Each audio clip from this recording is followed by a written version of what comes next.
Fica à vontade. Obrigado. Boa noite a todos.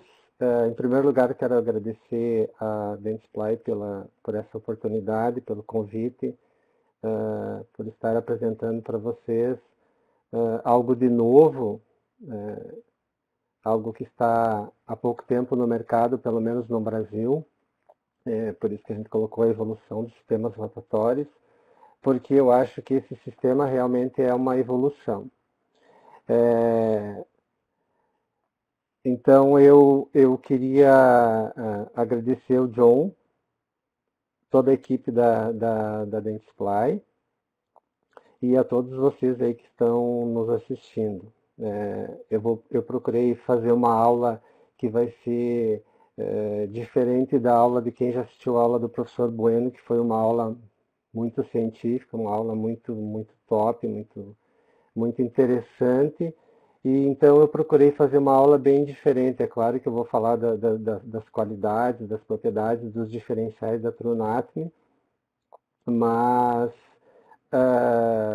eu fiz uma aula bem mais clínica, porque a ideia é mostrar para vocês como trabalhar, e é óbvio que eu vou falar de endodontia e mais pelo meio da aula a gente começa a falar sobre o sistema TrueAnatomy.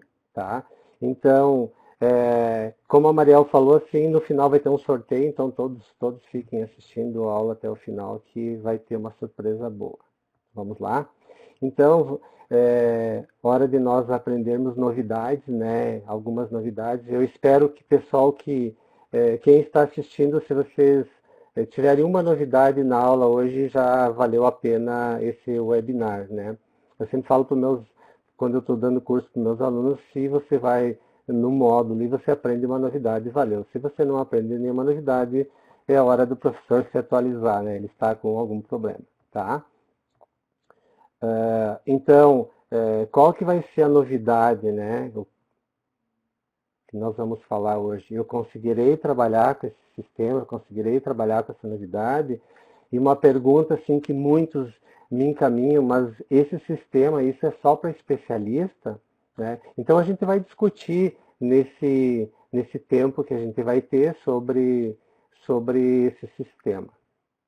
Eu estou apanhando um pouquinho aqui porque é totalmente diferente para passar os slides, mas vamos lá. Então, pessoal, assim, primeiramente vamos falar de endodontia, né? Eu acho que sim, indiferente quando você vai dar você vai palestrar sobre um sistema, você vai falar sobre alguma coisa, você tem que falar de endodontia, você não pode falar só sobre o sistema, senão fica uma aula muito mecânica, fica uma aula muito só técnica, né? Só aprende a técnica, mas você esquece do principal, que é a endodontia. Né? Então, uma boa endodontia, ela começa por um bom exame anamnésico. Desculpe, mas eu queria falar assim, é que tem tantos alunos que estão assistindo e eles estão mandando toda hora no meu WhatsApp. Eu vou até virar aqui que eles estão me assistindo, que ótimo, maravilha, fico feliz que estão assistindo, né? Muito bom. Nos marquem lá, né? Então eu começo com um bom exame anamnésico. A partir do exame anamnésico, eu vou conhecer meu paciente, eu vou saber a saúde dele. Eu sempre falo para os meus alunos que é aqui que você ganha o paciente. No momento que você entende esse paciente, que você sabe dos problemas dele, os problemas médicos, né? Se toma medicação, se não toma medicação, é a partir desse momento é que eu começo a ganhar o meu paciente. Então, é muito importante o exame anamnésico. Eu preciso entender isso aí. E depois do exame anamnésico, aí eu parto para o meu raio-x de diagnóstico. E o raio-x de diagnóstico, ele tem que ser o melhor de todos, porque a partir desse raio-x é que eu vou entender essa endodontia, que eu vou ver que sistema que eu vou utilizar, se essa endodontia é fácil, se essa endodontia é difícil, se tem atresia, se é um canal atrésico, se não é atrésico, se eu vou ter facilidade em realizar a abertura desse dente, se tem curvatura, se não tem, se o ápice está formado ou não está formado, se já tem endodontia, uma lima fraturada. Então, o meu raio-x de diagnóstico é aquele, eu sempre brinco, que é que nem mulher quando passa, a gente tem que olhar lá de cima e embaixo, do início ao fim, né? Então, o raio-x de diagnóstico, eu tenho que olhar desde da incisal ou da oclusal até o meu terço apical. Eu não posso enxergar ou 80% do terço médio para cima ou para baixo. Eu tenho que enxergar todo o dente. Por quê? Porque eu tenho que ver essa câmara pulpar e eu tenho que ver essa raiz, como que vai ser esse canal, e eu tenho que ver esse terço apical, se ele está formado ou não está formado. E a partir do raio-x de diagnóstico, só uma coisa, pessoal, quando eu vou fazer meu raio-x de diagnóstico, se eu tenho uma fístula, eu sempre devo fazer o mapeamento da fístula. Eu tenho que pegar um cone de gutta-percha, cianificar esse cone de gutta-percha ou no hipoclorito ou no álcool 70, eu prefiro fazer no álcool 70, e introduzir na fístula até ela encontrar resistência para você ter certeza qual que é o dente que está envolvido por essa, qual que é a causa dessa fístula, qual que é o dente que está causando essa fístula. E aí sim, aí eu vou fazer os testes de sensibilidade.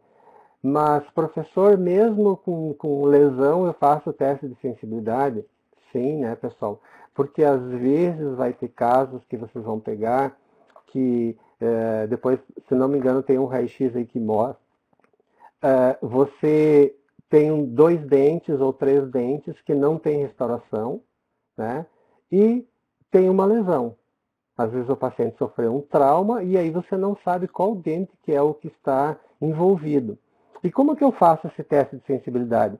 Então, assim, o teste de sensibilidade é um teste muito simples de fazer, mas que tem alguns cuidados.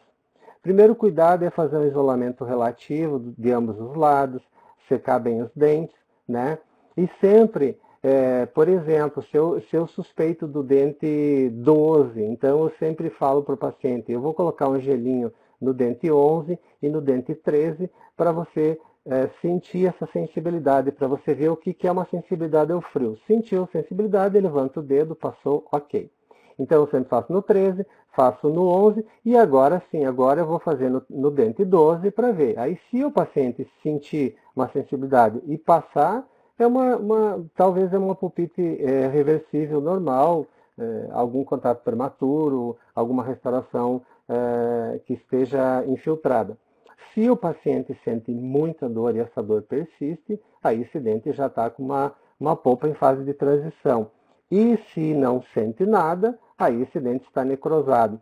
Eu procuro repetir umas 2 vezes, tanto pela vestibular quanto para a palatina, para ter certeza.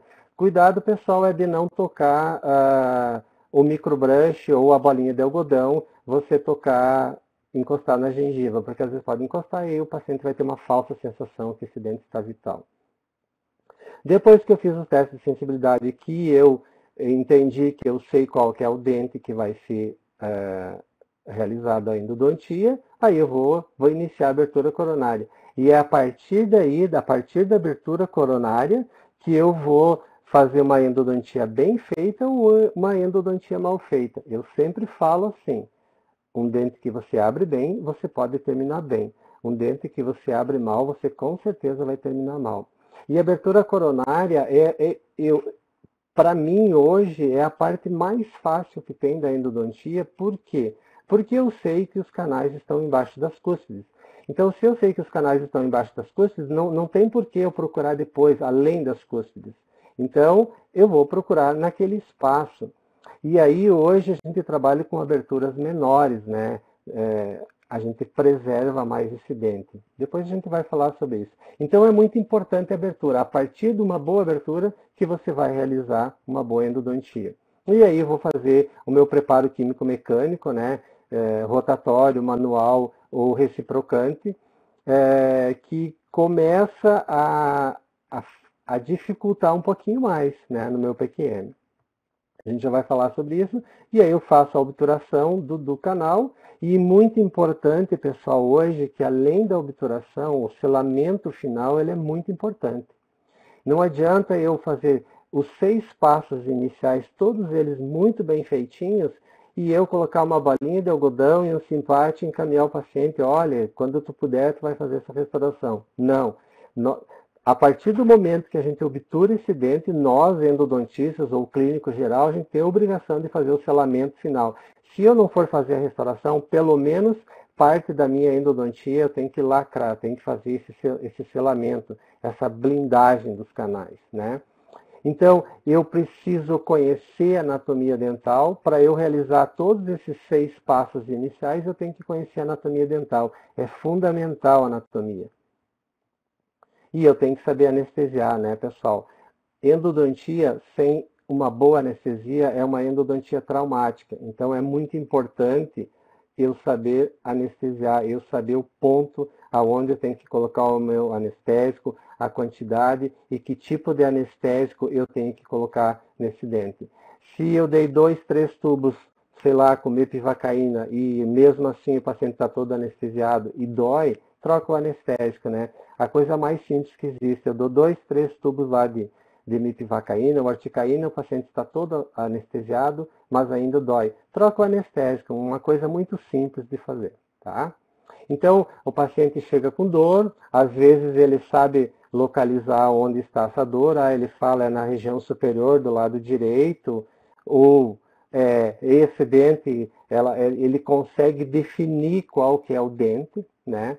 Então, isso é interessante para nós quando o paciente já consegue definir qual que é o dente, porque às vezes a gente não consegue saber.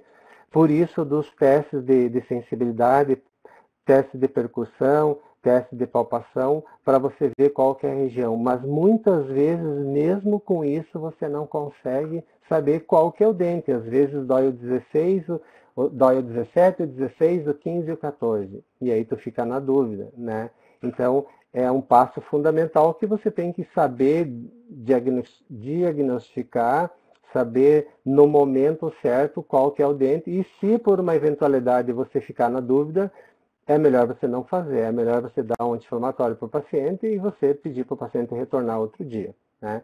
Uma dica que eu dou quando você tem uma região que dói toda uma região e você está na dúvida se é um pré-molar ou se é um molar, faz uma anestesia no pré-molar. Se passar dor, não é um molar, tá? Então, às vezes é fácil, né, pessoal? Às vezes já vem com edema, com fístula, e aí a gente faz o mapeamento da fístula, ou esse dente já está escurecido por um trauma, então você consegue ter uma definição melhor de qual dente está envolvido. Mas volto a falar, o teste de sensibilidade ele é fundamental.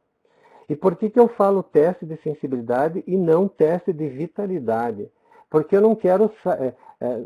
não me interessa muito saber se o dente está vital ou não está. Eu quero ver como que é a sensibilidade desse dente. Se é uma sensibilidade normal ou se é uma sensibilidade exacerbada pelo frio ou pelo calor, ou mesmo pela percussão ou palpação. Tá? Então, pessoal, o raio-x inicial, como eu falei para vocês, é o fundamental. Eu acho que aqui eu começo uma verdadeira endodontia quando eu consigo visualizar o início e o final do dente, né? A incisal e a apical, ou a oclusal e a apical, né? Então, eu consigo ver, definir os detalhes. Eu consigo ver todo o dente. Nesse caso, vocês percebem, tem uma fratura nesse dente, né? Que tem um pino, pré-molar com pino e bolsa é passivo de fratura. Pessoal, analisem o dente do lado, esse dente 16 aí, ao lado desse pré-molar aí, fraturado. Esse já é um caso para nós usar a nossa inovação, a nossa evolução dos sistemas rotatórios. É um caso específico para Trunatme. Esse é o caso assim, que eu elejo para Trunatme. Porque às vezes os alunos pedem assim, professor, quando que eu vou usar Trunatme? Quando que eu vou usar ProTaper Next? Ou quando que eu vou usar o Wave Gold? E aí eu falo assim, olha, você pode usar em todos os casos. Mas tem casos específicos que você olha para aquele dente e é específico para aquele sistema, tá? Então eu acredito que esse dente, assim, é tranquilo para você fazer uma Trunatme, tá? Então, às vezes esse dente já tem endodontia, né?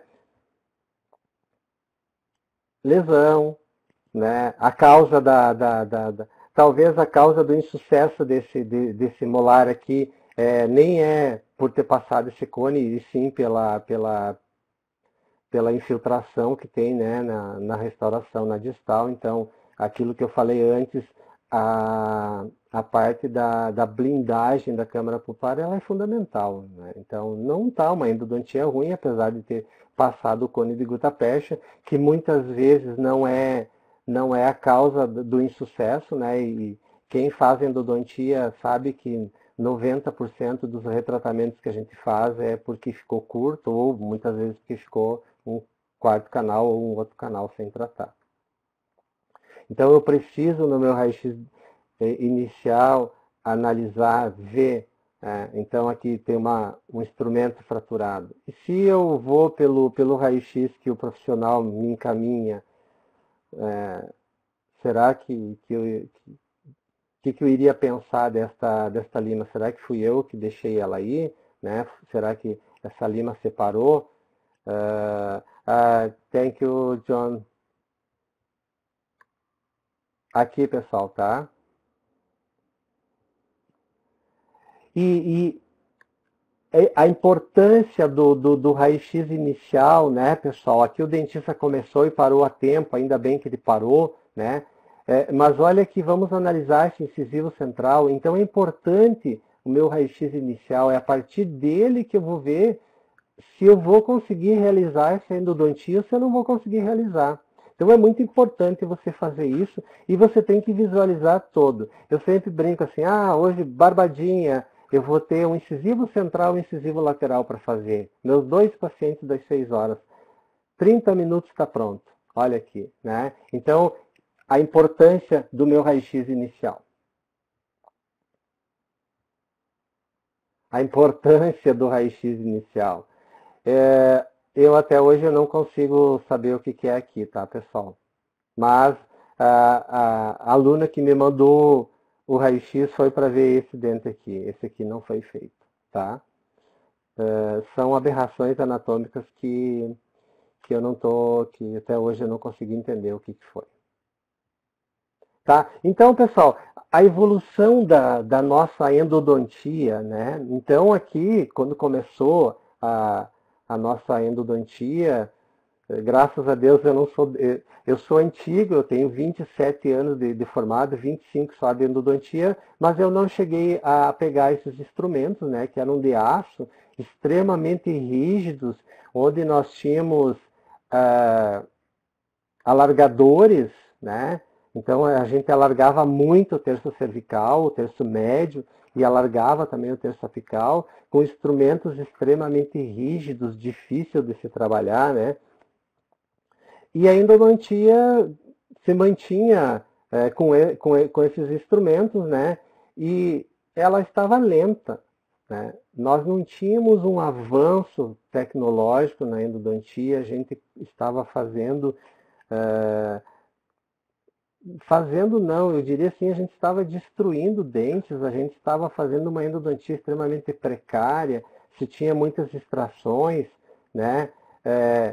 Consultórios ultramodernos, e era mais ou menos isso que se pensava antigamente em odontologia, não só em endodontia, né? Em odontologia se extraía muitos dentes, né? E eu acho que hoje, com a evolução da endodontia, nós profissionais, tanto nós endodontistas como nós profissionais, nós estamos conseguindo salvar mais dentes, né? E aí, quando a gente começar a falar da Trunáctime, vocês vão ver uma característica da Trunáctime muito importante, que vai evitar usar isso aqui que a gente utilizava antigamente, né? Quando nós trabalhávamos com instrumentos no terço cervical e médio, extremamente volumosos, para fazer aquele preparo cônico, afunilado, aquilo ali destruía muitos os dentes, né? Então, hoje, com a evolução dos instrumentos, a gente diminuiu isso, né, pessoal? Então, para eu ter sucesso na endodontia, eu preciso de duas coisas, né? Eu preciso sanificar os canais e eu preciso formatar os canais. Pessoal, uma coisa muito importante, hoje a gente percebe e a literatura mostra para nós, cada vez a gente está preparando menos os canais, cada vez a gente está dilatando menos. Então, a parte da sanificação, ela está sendo muito importante. A gente já vai falar sobre isso. Então, quem vai sanificar é a minha solução irrigante. E aí, o problema de formatar o canal, ou no momento de nós formatar o canal, é que a gente vai ter maiores problemas. Principalmente quando eu estou trabalhando com canais curvos. Por quê? E principalmente quando eu trabalhava com instrumentos manuais, instrumentos de aço, instrumentos rígidos, né? Eu causava degraus, desvios, zips, perfurações. Por quê? Por causa da rigidez desse instrumento. Isso dificultava. Eu tinha...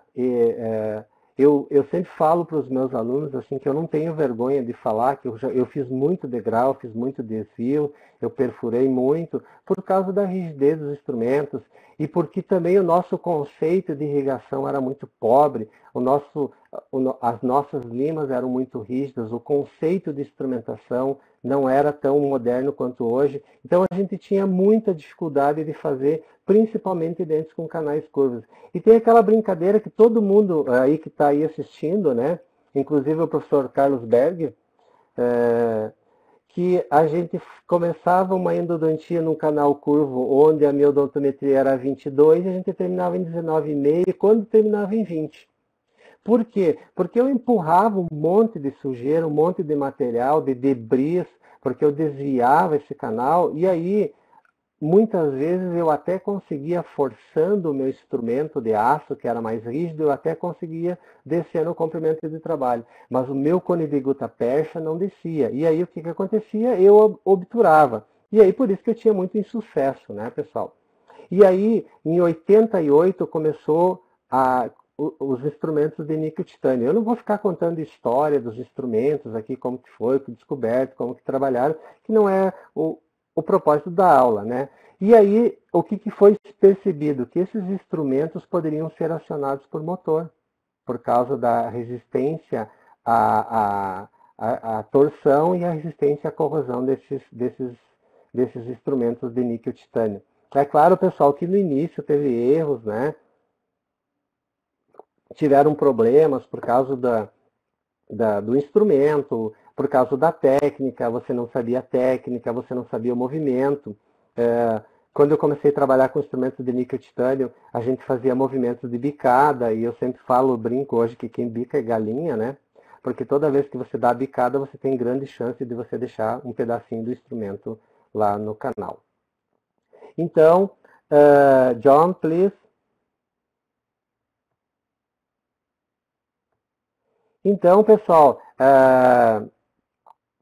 ainda bem que surgiu a endodontia mecanizada, né?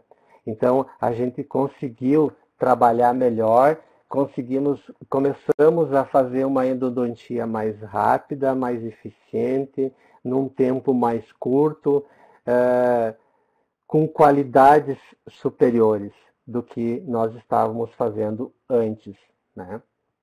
Back, please.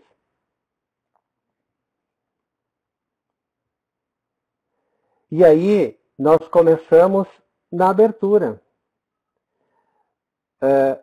Não tenho vergonha de falar que eu abria muito, que eu literalmente destruía os dentes, né? Então, a gente não precisa abrir muito.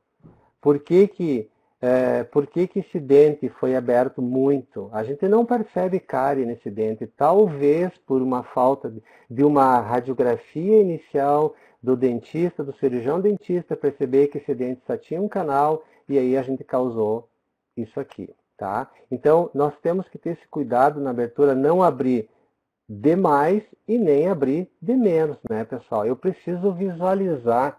Ah, mas eu vou fazer uma abertura minimamente invasiva, eu vou fazer... Você tem que fazer uma abertura, eu sempre falo para os meus alunos assim, quanto que eu abro? O mínimo suficiente para o teu instrumento entrar reto dentro dos canais, tá? Então essa é a abertura ideal. Você não precisa abrir de menos. Você tem que abrir o suficiente para o teu instrumento entrar reto dentro dos canais. E se você sabe a anatomia que os canais estão embaixo das cúspides, então você consegue fazer uma abertura ideal. Quanto menos brocas eu tiver em cima da mesa, melhor. Por quê? Porque aí eu não fico procurando um monte de brocas e eu não fico perdido. Eu uso o mínimo de broca possível. Eu coloquei aqui uma broca de haste longa só para eu não esquecer de falar. Pessoal, eu nunca uso broca de haste longa. Eu sempre falo para os meus alunos, não use broca de haste longa. Você não tem noção de profundidade. Se você tem muita experiência, ok. Se você domina, ok. Mas quando você está começando, não usa broca de haste longa, porque você tem o perigo de perder noção de profundidade e acabar perfurando. Então, eu sempre começo com uma broca 10-12 ou 10-14, dependendo do tamanho do dente. Quando é no esmalte, eu uso uma broca diamantada, então eu entro toda a cabeça da broca no esmalte, faço a forma de contorno, e aí eu vou para uma broca carbide 2 ou 3 de alta rotação, e aí eu vou removendo esse assoalho com movimentos de pincelamento. Eu vou para mesial, para distal, para mesial, para distal, mesial, distal, ou vestibular e lingual, né, se for um pré-molar, não tentando encontrar o canal. Eu vou rompendo todo esse teto até eu chegar nos canais. E aí, depois que eu remover esse teto, que eu chegar na entrada dos canais, eu vou fazer meu isolamento absoluto. E aí, um adendo, é sempre importante, antes do isolamento absoluto, e eu sempre indico isso para os meus alunos, você fazer um isolamento relativo de ambos os lados. Porque quando você faz um isolamento relativo dos dois lados, você melhora a abertura, você visualiza melhor esse dente, você consegue fazer um isolamento melhor, e aí você tem uma proteção ainda da saliva, e se por uma eventualidade a tua solução irrigante ultrapassar o lençol de borracha, você ainda tem o rolete de algodão lá que vai impedir com que esse hipoclorito fique em contato com a mucosa bucal do paciente. Depois que eu uso a broca carbide, né, a 2 ou 3, já estou com isolamento absoluto, já irriguei muito esse dente. Antes de qualquer coisa, eu vou fazer a minha forma de contorno melhor, a minha forma de conveniência, eu vou melhorar essa abertura. E aí você pode utilizar ou uma endozê, ou uma troncocônica, ou uma 3215, né? Eu gosto muito de usar a 3215, e eu sempre falo para os meus alunos assim, procura usar uma broca mais velha, porque ela corta menos, porque eu não preciso cortar muito agora. O que eu tenho que fazer? Eu tenho que eliminar aquele resto de teto que fica para eu visualizar melhor a entrada dos canais e para minha solução irrigante penetrar mais facilmente. E se por uma eventualidade esse dente tiver uma restauração de amálgama, você pode usar uma broca tipo carretel para remover esse amálgama antes de você começar a usar uma carbide. Uma dica clínica, né? E aí está uma dica do Instagram. Então tem algumas coisas muito boas no Instagram que você pode tirar. Essa imagem eu tirei do Instagram, onde mostra uma ideia para você ter quanto de profundidade que tu vai ter que descer com essa broca para você chegar no momento de romper esse teto da câmara pulpar. Então é uma dica para quem está iniciando importante, né? E é óbvio, pessoal, que você não vai começar a descer até encontrar um canal. Você vai fazer o movimento para um lado e para o outro, para um lado e para o outro, até você sentir que vai romper esse teto da câmara pulpar. Tá? Então aqui está uma abertura onde eu considero uma abertura ideal, né, onde você consegue visualizar o canal distal, o mésio vestibular e o mésio lingual. Quando você faz uma abertura mínima, uma abertura correta, fica muito fácil de você encontrar esses canais, você não precisa ficar procurando, porque no momento que você bater nessa parede aqui, automaticamente a tua lima vai escorregar para dentro do canal.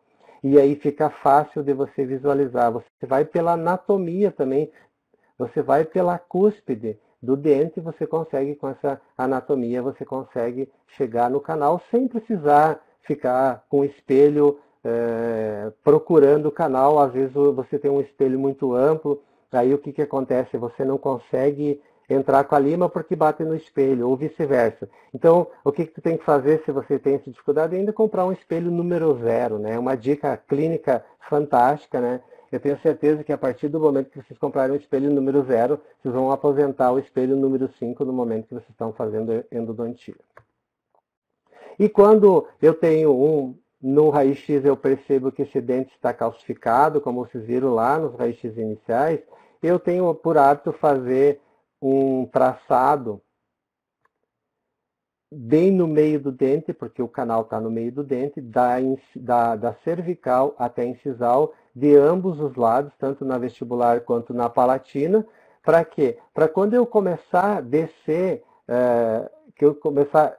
no canal, eu fazer esse movimento vestíbulo-lingual para encontrar o canal, sem eu inclinar a ponta da broca ou para mesial ou para distal, porque eu estou visualizando essa minha marca. E aí eu consigo localizar esse canal de uma forma mais fácil. O dentista me encaminhou assim, foi difícil de encontrar, mas eu sempre fui seguindo aquele risco que eu fiz na vestibular e na palatina, me guiando para conseguir encontrar esse canal. Então, a importância de você ver essa localização, tá?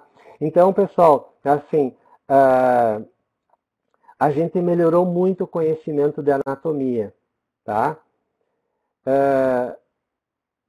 Através de raio-x melhor, de trabalhos, e a micro-CT nos mostrou uma anatomia que muitas vezes a gente não conhecia ainda, uma anatomia que às vezes a gente visualizava essa anatomia quando eu tinha a oportunidade de conseguir fazer um delta lá na obturação ou um canal lateral, mas era esporádico isso. E eu não tinha muita noção disso. E isso, então, essa anatomia, né, esse conhecimento de anatomia, e parabéns para quem fez esse vídeo, que nos mostra a verdadeira anatomia, né, que nos mostra o canal principal e nos mostra o que a gente nunca enxerga. Nos mostra o verdadeiro sistema de canais radiculares. Então, o nosso instrumento vai trabalhar esse canal principal. Toda essa região aqui, quem vai trabalhar é a solução irrigante. John, back, please.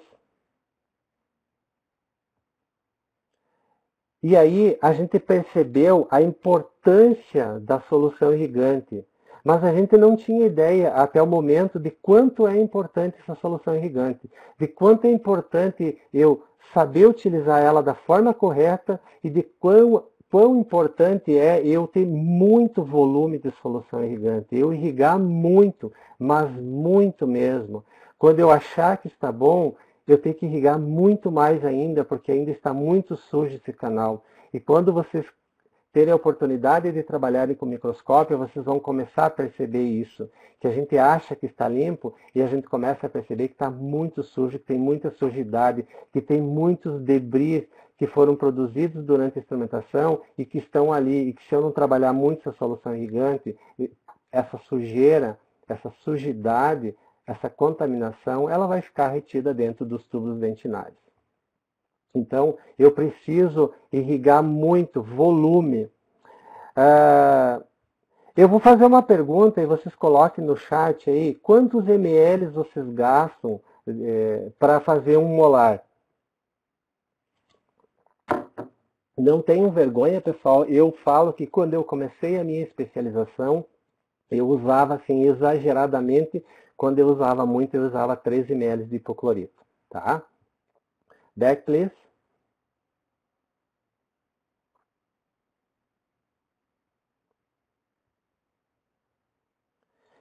Então é importante, pessoal, depois que eu abrir, antes de eu sequer pensar em colocar um instrumento dentro do canal, eu começar a irrigar muito, mas irrigar muito e aspirar ao mesmo tempo. Então, percebe aí de um dente extraído, que não tinha cárie nenhuma, que eu fiz a abertura, quanta sujeira, quanta sujidade está saindo desse dente. Vou voltar de novo o vídeo para vocês verem. Eu acho que não está voltando. Tá. Percebem, pessoal? Olha só. Quando começa o hipoclorito está transparente e ele já fica de uma cor escura, de uma cor diferenciada. Muita irrigação, muito volume. Às vezes eu gasto uma seringa de 10 ml antes de sequer eu pegar e eu começar a fazer uma penetração desinfectante com uma lima 10. Então esse é um passo, eu diria assim, é um pequeno, grande detalhe que vai fazer com que o teu paciente não ligue dizendo que ele está com dor pós-operatória. Back, please, John. E aqui mostrando novamente, eu estou refazendo o mesmo procedimento, por quê? Porque é importante, porque esse é o detalhe, esse é o grande detalhe, esse é o grande diferencial do clínico que só dá uma leve irrigadinha e já entra com uma lima dentro do canal. E aí agora é o momento de eu começar a fazer essa penetração desinfectante, eu entro 1, 2 milímetros, eu não entro muito, eu movimento essa solução irrigante, eu aspiro antes de eu começar a irrigar de novo, e nem nenhum momento ainda eu entro com a minha agulha dentro dos canais.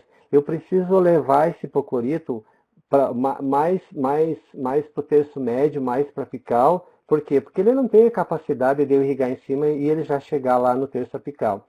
Então esse é o pequeno detalhe, esse é aqueles minutos perdidos, entre aspas, que você faz antes de você começar a instrumentar esse canal, para você evitar uma dor pós-operatória. Back, please.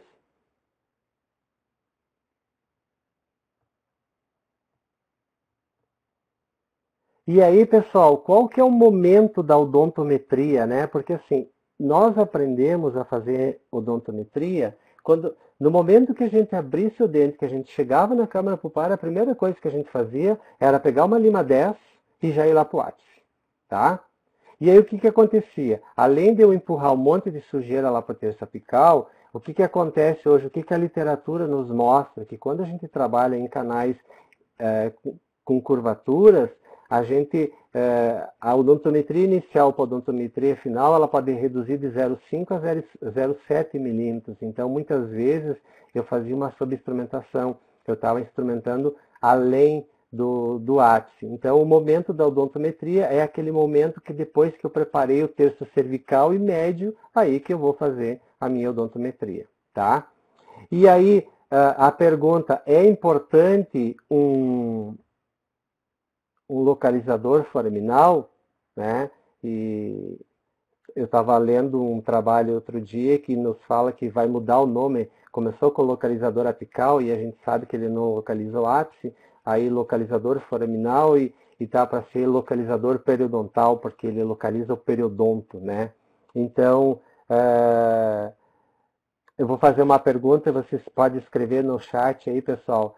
Essa endodontia, então isso aqui foi uma aluna que fez na graduação, foi um retratamento, era um paciente que teve um trauma nesse dente jovem, por isso que ele parece que está muito instrumentado, mas não, era um canal extremamente amplo. E aí eu faço a pergunta para vocês, se essa endodontia está bem feita, se a odontometria dela está bem feita, se está tudo ok, né? Se o incisivo central está tudo ok. Então, essa aluna fez esse tratamento em 2 sessões. Na primeira, ela tirou um cone de gutapest que tinha no canal, instrumentou, colocou uma medicação à base de hidróxido de cálcio, e aí depois, na outra sessão, secou o canal e ela obturou. O paciente tinha fístula, teve dor antes de ter a fístula, depois saiu a fístula, e aí obturou e sumiu a fístula.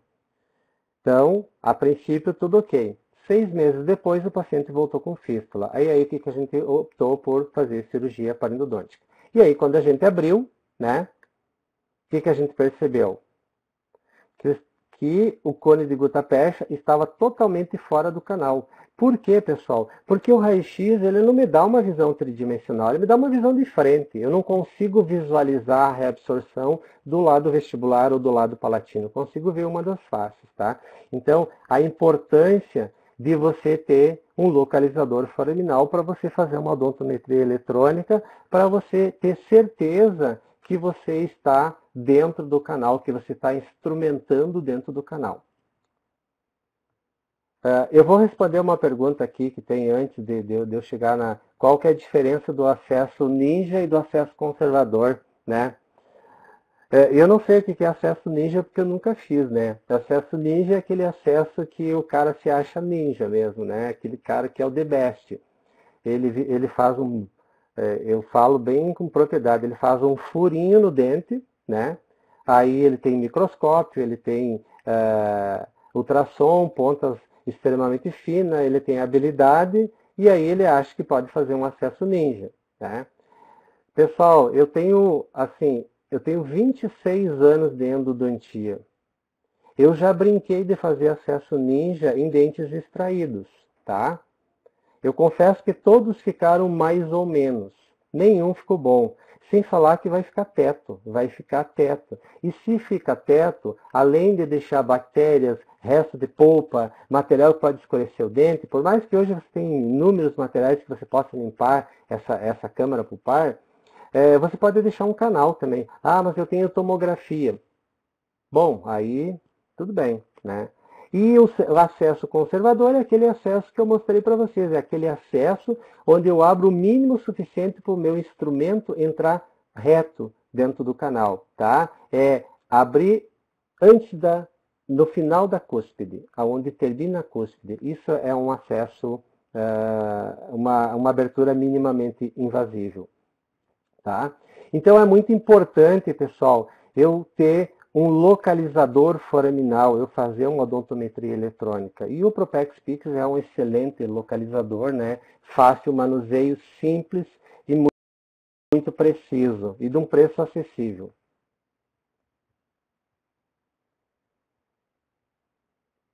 Então é importante eu saber que quando eu vou fazer a minha irrigação e a minha aspiração, eu tenho que aspirar mais do que eu irrigo.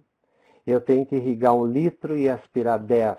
Por quê? Para eu puxar com mais facilidade esses debris, né? E para eu evitar o risco de eu extruir essa solução irrigante lá para o terço apical e eu trabalhar com uma lima extremamente fina, aonde ela consiga trabalhar livremente dentro do canal. Para quê? Para eu ter refluxo dessa solução irrigante para conseguir puxar esses debris para o terço cervical e não lá para o terço apical. Back, please.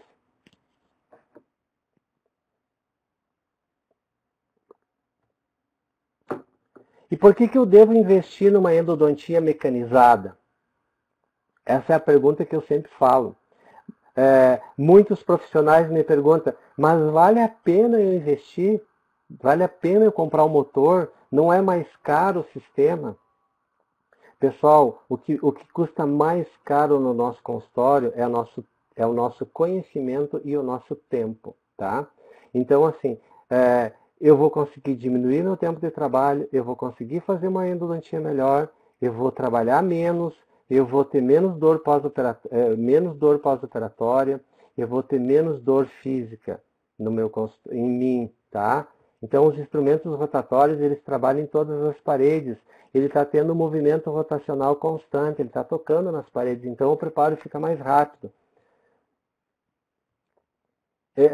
Todos os instrumentos rotatórios, hoje, eles são feitos para trabalhar a técnica caudal, ou seja, eu vou trabalhar coroa ápice, né? Então eu vou trabalhar o terço cervical, depois eu trabalho o terço médio, para depois eu me preocupar em trabalhar o terço apical. E quando eu trabalho primeiro o terço cervical e o terço médio, o que acontece? Eu diminuo a contaminação que é maior nesses terços por causa da proximidade com a cárie, porque no terço cervical os túbulos dentinários são maiores, então eu tenho um volume maior de bactérias nessa região.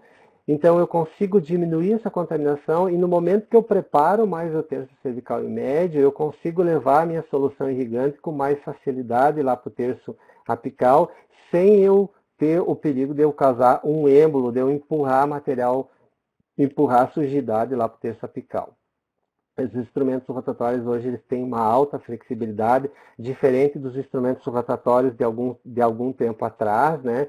E ainda existem alguns instrumentos rotatórios que são bem rígidos ainda, né? Então, assim, quando você vai escolher um instrumento rotatório, você tem que entender esse instrumento, conhecer, né? Tem até umas perguntas aí, tinha no início que a gente fez para vocês, como que você escolhe um instrumento quando você vai utilizar, como que você escolhe um sistema. Eles têm conicidades variadas no mesmo instrumento, né? Tem várias conicidades. Então, eles começam com uma conicidade menor e vão ampliando, né? Por causa do preparo caudal. Então, isso faz com que o meu preparo seja muito mais rápido também, né? devido o formato das espiras, a angulação das espiras e o formato da ponta, eu tenho uma extrusão menor de material lá para o ápice, extrusão menor de debris, né, que é a causa de dor pós-operatória. Então, isso também melhora muito a minha endodontia, porque eu não vou ter dor pós-operatória, então eu consigo trazer mais essa sujidade para o terço cervical do que eu literalmente empurrar lá para o terço apical. Menor transporte do canal, né, pela flexibilidade do instrumento, então eu não altero as propriedades, eu não altero a anatomia desse canal, né, que acontece muito quando você usa uma lima rígida, você deforma essa anatomia. Eu tenho um preparo mais rápido, mais eficiente, né, e eu tenho um conforto maior para nós e para o paciente, porque eu fico menos tempo com esse paciente também durante o meu preparo químico-mecânico. Não quer dizer que eu vou instrumentar em 3, 4 minutos, está pronto a endodontia, já posso obturar. Não. O preparo é mais rápido, tá? Agora, a sanificação do canal, ela começa depois que eu preparei esse canal. Por quê? Porque aí eu criei um espaço para a minha solução irrigante ter esse fluxo e esse refluxo. Eu consegui fazer com que essa solução irrigante, ela literalmente, ela penetre mesmo dentro desse sistema de canais, tá? Então, a minha endodontia não está pronta já para ser feita a prova do cone obturar no momento que eu finalizei a instrumentação, tá? Pessoal, então aqui nesse vídeo que o John vai passar para nós, está mostrando uma exploração inicial de um canal, uma exploração manual, né, com uma lima 15. Então, a gente percebe que quando começa a chegar na curvatura no terço apical, essa lima ela começa a sofrer uma deformação e ela começa a deformar a anatomia. Comecem a analisar essa região e esse ponto da curvatura, o que vai acontecer com essa lima e com esse canal, né? Então, a gente não visualiza esse acontecimento nessa região aí. Eu não consigo enxergar, eu não consigo entender o que está acontecendo porque eu não visualizo, eu não tenho uma visão de raio-x no momento que eu estou fazendo isso. Então percebem que essa lima ela começa a deformar a anatomia do canal e ela começa a se deformar também. Percebe nessa região aqui o quanto ela está se deformando, né? E o quanto ela mudou nessa região. Agora vocês imaginem eu preparando essa região aqui com uma lima 30, 35 ou uma lima 40. Eu vou deformar muito essa anatomia. John, please, back.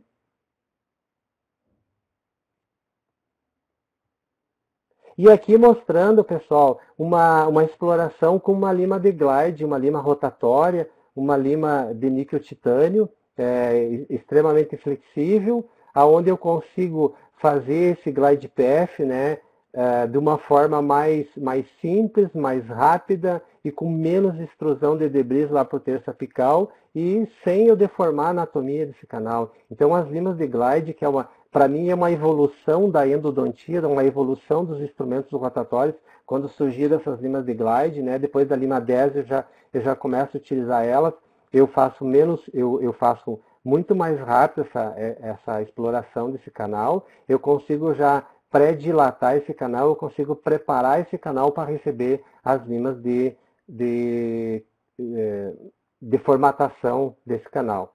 John, back, please. E aí, pessoal, eu procuro ter sucesso, né? Eu faço endodontia, eu quero ter sucesso. Para eu ter sucesso, eu tenho que ter domínio, controle e foco no que eu estou fazendo. E aí, pessoal, às vezes eu vejo alguns profissionais falar assim, você não pode ser refém de um sistema, você não pode ser refém de uma marca. E às vezes eu falo assim, pô, eu sou refém da melhor marca do mundo de endodontia, né? Então, para mim, eu quero continuar sendo refém dessa marca. Mas o que eu falo de foco? É você dominar um sistema antes de você querer aprender outro. Não adianta você fazer um curso, você fazer um treinamento de 1 mês, de 2 meses, de 4, 5, 6, 7 sistemas. você vai acabar teu curso e você não vai aprender nenhum sistema porque você não dominou nenhum, você não tem controle de nenhum, você não tem foco nenhum, você não sabe se vai usar o sistema A, sistema B, sistema C. Por quê? Porque você não dominou nenhum. Então você tem que dominar um sistema. Eu falo para os meus alunos, você de olho fechado, você tem que saber que essa lima é uma lima Glide 1702. Que essa é uma lima Prime 2604. Aí sim, no momento que você entender isso aí, que você entender essa propriedade desse sistema, ou que esse sistema eu tenho que usar esse movimento, aí você pode mesclar sistemas no teu consultório, né? E qual que é a chave disso? Pessoal, é o que todo mundo tem que fazer, é treinar, né, e estudar muito. Tá? Você tem que treinar o sistema e você tem que estudar ele. Você tem que conhecer. Nós não podemos ser extremamente técnicos. Nós temos que saber por que esse instrumento, por que eu posso utilizar esse instrumento, por que eu não devo usar esse instrumento nesse canal calcificado e atrésico. Né? Então, por que eu não posso usar um sistema, por que eu não posso usar essa lima 3510 num canal curvo? Você tem que entender isso aí, você tem que entender o que é o taper da lima. Tá? Você tem que entender o sistema, né? Você tem que conhecer a cinemática. Cinemática é o movimento que você vai executar. Já estão pedindo qual o tamanho das limas do sistema, eu já vou falar, tá, Maria? Você tem que conhecer a cinemática. Pessoal, eu trabalho com endodontia rotatória há 15 anos, tá? Para mim, só existe uma cinemática de instrumentos rotatórios e reciprocante. Movimento de avanço progressivo. Eu avanço, recuo, avanço 2 milímetros, recuo 1, avanço 2 milímetros, recuo 1. Não é movimento de bicada. Eu já fiz isso e toda vez que eu fazia bicada, eu tinha grande risco de fraturar o canal. Eu tenho que avançar e recuar, avançar e recuar. Avanço progressivo, tá? Saber a velocidade e o torque do instrumento, né? Qual torque que eu vou colocar? O torque é a força que o motor vai executar para tocar esse sistema. É importante isso, né? Então, o que eu preciso saber de um sistema rotatório? Cinemática, velocidade e torque. O resto é tudo igual, é movimento de avanço progressivo. Saber em quais casos eu posso utilizar, né? Se eu posso utilizar em canais atrésicos, se eu não devo utilizar em canais atrésicos, se eu posso utilizar em canal curvo ou eu não posso utilizar em canal curvo, qual lima que eu vou usar até o terço apical, né? Isso é importante também, saber quanto que eu tenho que preparar lá no terço apical, entender de fraturas, né? E aí está a grande jogada. A partir do momento que você conhece o sistema e que você entende fraturas, né? Que tem dois tipos de fratura, existe a fratura torsional e a fratura flexural. Fratura torsional, então vamos lá. O meu instrumento está girando 360 graus sem parar. A ponta do instrumento trava e o motor continua girando. E aí, fratura. Isso acontece muito quando você dá bicada, tá? A ponta trava e o motor continua girando e você tem fratura. Como que você evita, como que você diminui fratura torsional? Primeiro, tendo um bom motor que tenha controle de torque e que tenha auto-reverso, tá? Toda vez que você exceder o torque, se o teu motor tem auto-reverso, muitas vezes ele vai girar no sentido anti-horário e vai voltar a trabalhar de novo. Então ele tem um auto-reverso, você diminui o risco de fratura. Outra forma de você diminuir o risco de fratura torsional é você fazer a exploração inicial como lima manual, você utilizar uma lima de glide, você usar muita solução irrigante e você fazer movimentos de avanço progressivo, avanços curtinhos. E outra forma é, se por uma eventualidade não está descendo essa lima, você finalizar aquele 1 ou 2 milímetros com uma lima manual. Tá? Então isso é fratura torsional. E a fratura flexural é aquela fratura que acontece quando você cede o limite elástico dessa lima, né? É uma fadiga cíclica.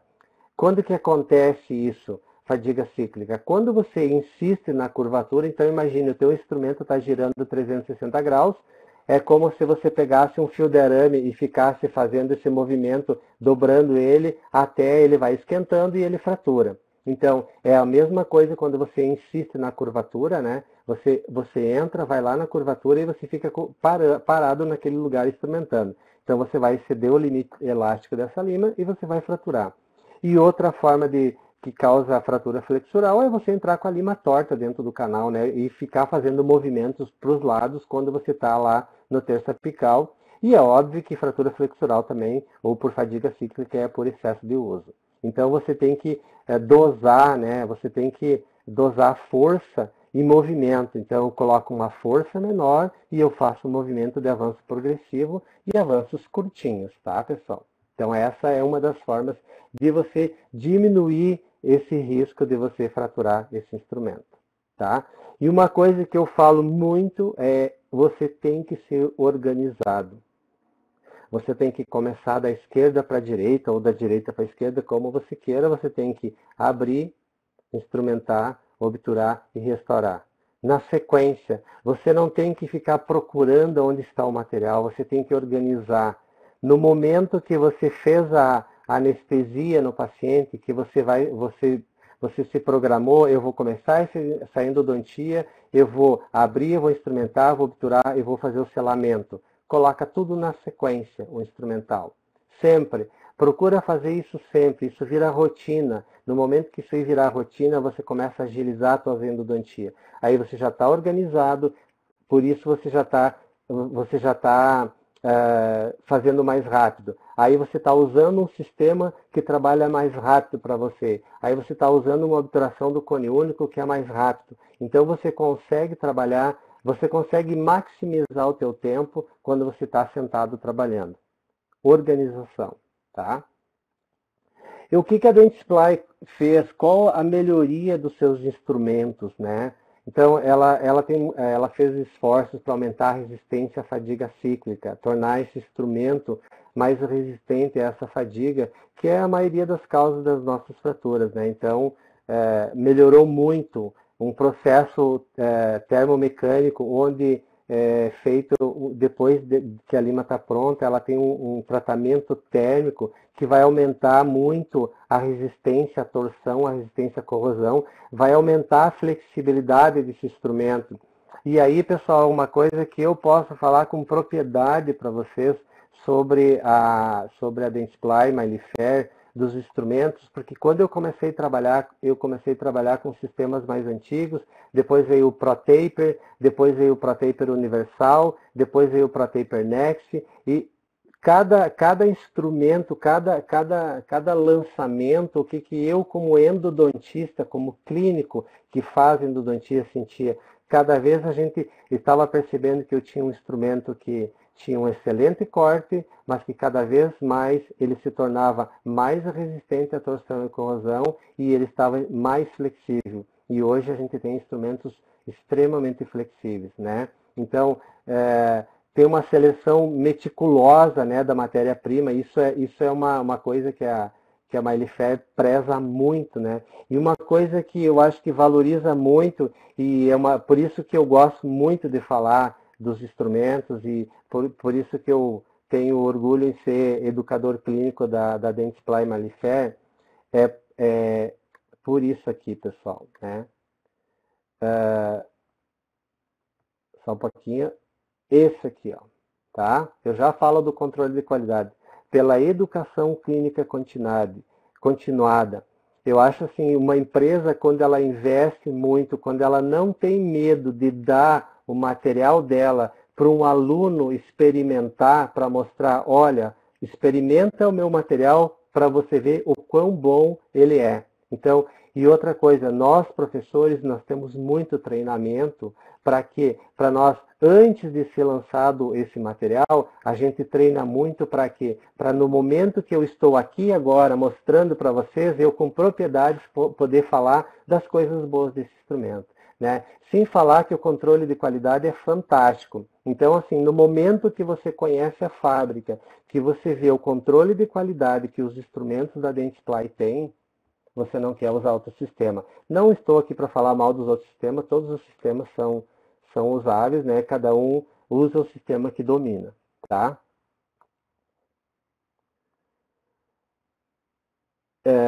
Deixa eu ver, tem uma pergunta aqui. Como define quando vai usar o sistema rotatório e reciprocante? Existe algum princípio básico que adota? Tá, isso aí nós vamos responder depois, tá, Mariel? Então, pessoal, a Trunatome, né, que é a novidade que todo mundo estava esperando, né, os meus alunos estavam todos ansiosos para ver esse sistema, porque quando eu vim da Suíça trazendo algumas limas, né, e eu comecei a utilizar, eu comecei a falar isso e a gente começou a instigar a vontade dos alunos em conhecer esse sistema e não só conhecer, como utilizar ele, tá? Então é um sistema praticamente novo no Brasil, né? Não tem muito tempo, foi lançado no CIOSP de 2019, um pouco antes na Europa. Qual que é o diferencial do sistema Trunatome? O primeiro diferencial dele, ele tem um fio de 0,8, ou seja, ele é mais fino do que os outros sistemas. Então, se você percebe, se você pega um sistema onde o corpo dele é mais fino, o fio dele é mais fino, você já pensa assim, primeiro, alta flexibilidade. Então é óbvio que ele vai ser mais, ele é muito mais flexível do que um instrumento 1.2, né? Com certeza, tá?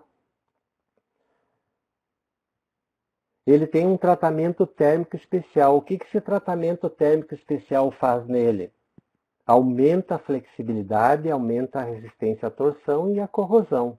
Né? Então, eu já estou trabalhando com um instrumento que tem um diferencial no fio, que tem um tratamento térmico especial. E uma coisa, pessoal, no momento que eu tenho esse diferencial do tamanho do fio, né? Por que esse tamanho menor? Ele vai respeitar a anatomia do canal, né? Porque ele é mais fino e mais flexível, ele vai preservar a integridade estrutural do dente, né? Então, assim, o que acontece quando eu preservo o meu terço cervical? Eu aumento a resistência desse dente, eu aumento a durabilidade desse dente em boca. Porque, como eu falei no início antes, como que eram os sistemas? Eu fazia um preparo enorme no terço cervical e quando eu usava Gates era Gate 5, 4, 3, 2 e 1, né? Eu detonava o dente. Uma Gate 5, uma Gate 3, 50, uma Gate 3 já é uma lima 90, uma Gate 4 é uma lima 110, né? Então eu já detonava, agora eu estou com uma lima 80, então eu estou preservando esse espaço pericervical, essa região pericervical. Eu dou mais durabilidade para esse dente. Quem faz endodontia e vê fraturas, entende ou percebe quais os dentes que mais fraturam, ou qual a raiz que mais fratura. Ou é pré-molares por causa do achatamento, ou são raízes mesiais de molares ou incisivas inferiores por causa do achatamento. Porque eu preparo demais, eu fragilizo essa estrutura dentinária. Então, quando eu estou usando uma lima Trunatome num fio 0,8, eu estou preservando a integridade desse espaço, dessa dentina nessa região. Então, como eu falei para vocês, eu tenho um aumento da resistência à fadiga cíclica, né, que é aquela fadiga quando eu trabalho muito tempo em canais curvos, quando eu insisto na curvatura, ou quando eu faço movimentos, né, de lateralidade. O formato da ponta da lima é um paralelograma descentrado, né? Isso é uma qualidade ótima, por quê? Porque toca sai duas partes do canal e sobra espaço para puxar debris para a região cervical. Então isso é também uma grande jogada, porque antes nós tínhamos instrumentos que era de secção triangular, né? Então, quando eu trabalho com instrumento de secção triangular, ele é mais rígido e ele tem menos espaço para puxar debris. Se ele tem menos espaço para puxar debris, então ele também vai produzir ou vai empurrar mais debris lá para o terço apical, que é a causa da dor pós-operatória. Pessoal, e uma coisa clínica que a gente tem que analisar. Quando eu estou trabalhando com instrumento 0,8, o que acontece? Ele tem menos possibilidade de causar um êmbolo também, porque ele é mais fino, né? Uma das causas de eu empurrar debris lá para baixo É porque eu faço um êmbolo, porque a minha lima entra apertada, ela entra estressada dentro do canal. Se ela tem uma angulação das espiras, tudo bem, mas às vezes ela não tem. E aí o que acontece? Esse êmbolo vai fazer com que esses debris sejam jogados lá para o terço apical. Quando eu trabalho com uma Trunáculo de um fio 0,8 e com formato de paralelograma descentrado, o que acontece? Eu vou estressar menos essa lima, vai ter menos áreas tocando ao mesmo tempo, então eu tenho mais espaço para puxar debris. Então isso eu acho que clínica é uma lima fantástica para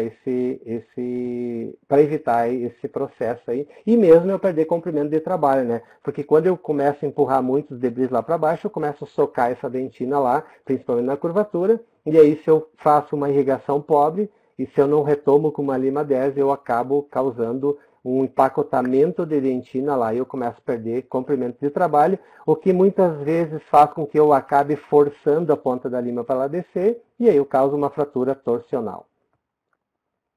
Então, a Trunáculo, ela tem uma sensação de suavidade durante o preparo, né? Eu já vou mostrar alguns vídeos para vocês. E ela é uma lima que corta muito e ela é suave, ela trabalha rápido, né? Ela tem um desempenho, uma eficácia muito, mas muito maior, né? E eu aconselho a todos que estão assistindo experimentar a lima, né? E tem um problema, né, pessoal? Vocês vão experimentar coisa boa. Coisa boa a gente experimenta e não quer mais coisa ruim, né? Mais espaço para desbridamento e remoção de detritos, o que eu já falei para vocês, né? Ela respeita a anatomia natural dos dentes por causa do seu fio C08 e pela sua alta flexibilidade.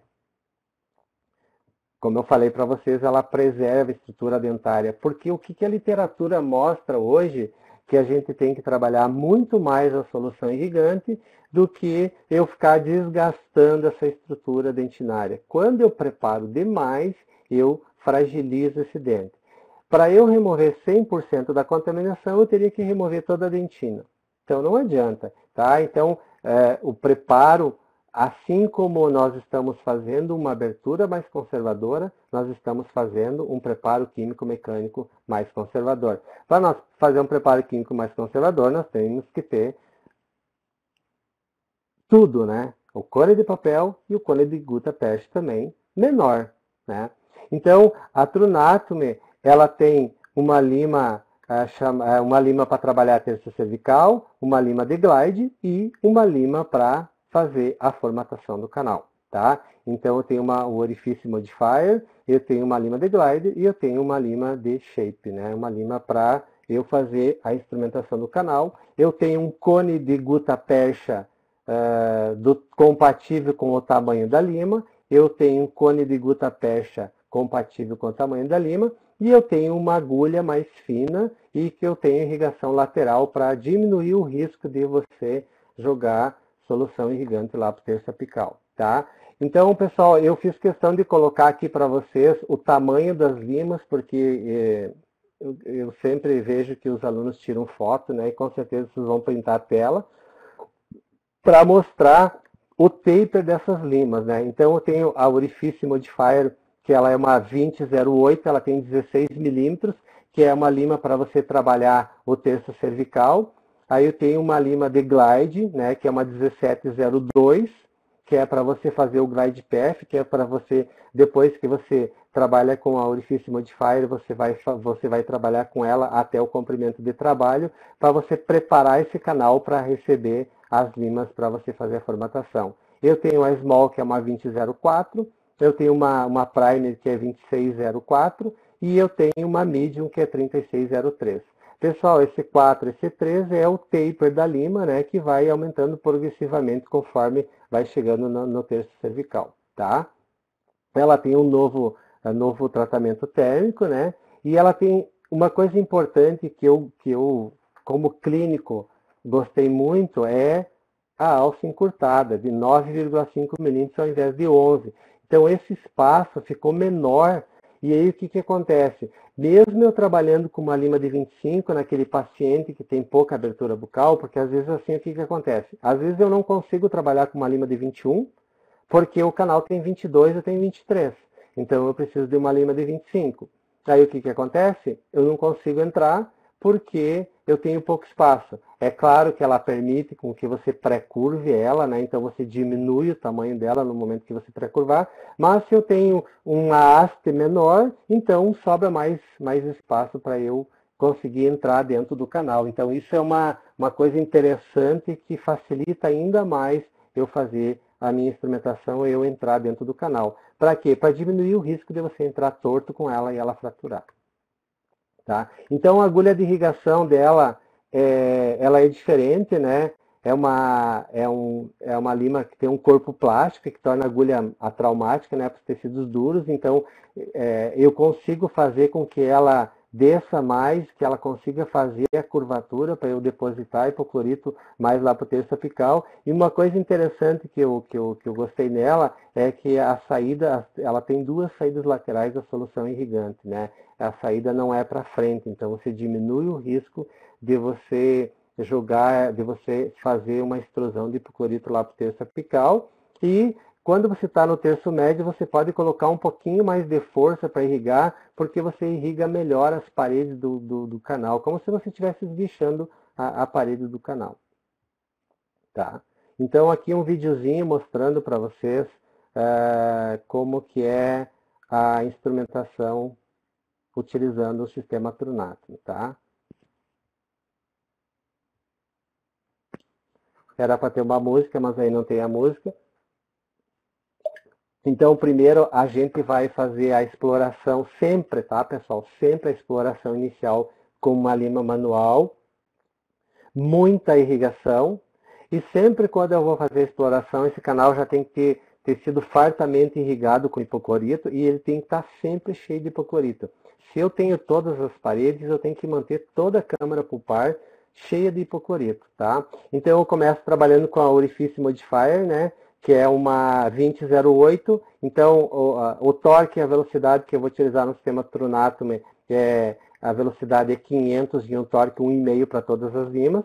Então essa lima é para preparar o terço cervical.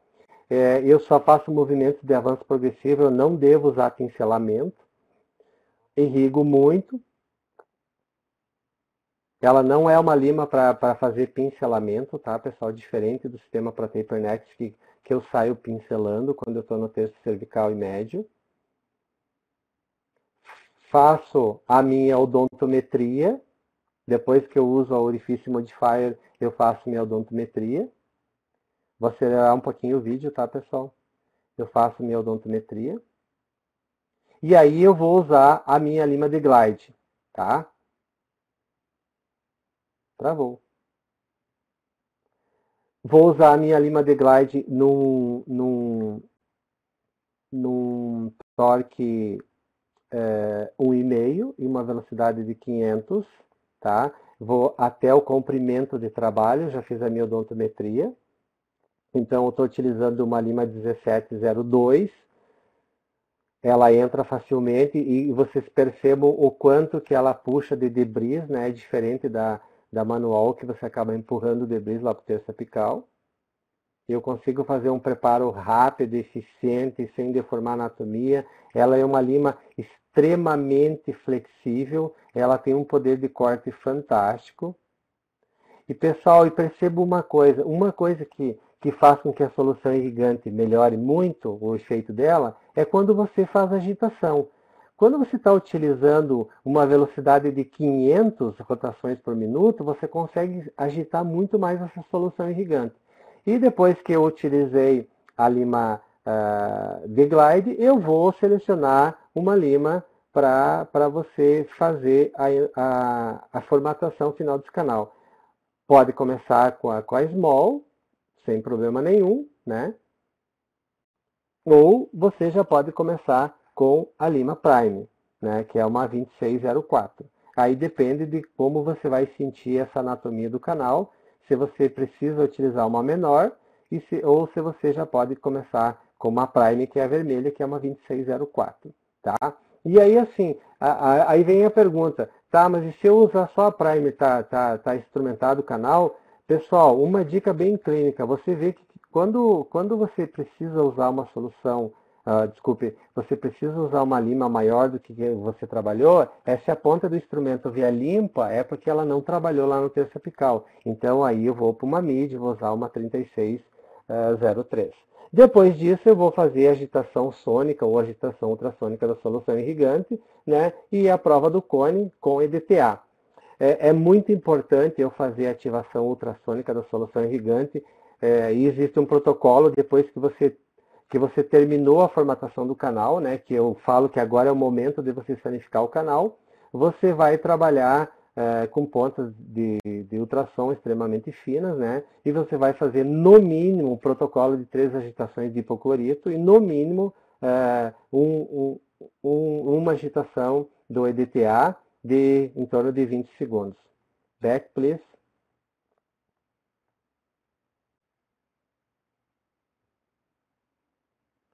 E aí, pessoal, então, mostrando para vocês que eu posso pré-curvar essa lima antes de eu utilizar ela, então isso é importante para você entrar em canais extremamente difíceis, né? Mas vocês percebam no movimento que ela é muito rápida, ela tem um poder de corte, um poder de avanço muito fácil. Então eu consigo chegar no meu comprimento de trabalho extremamente fácil, rápido. Formatou, beleza. Está pronto para obturar? Não, agora eu vou trabalhar a minha solução irrigante. Back, please.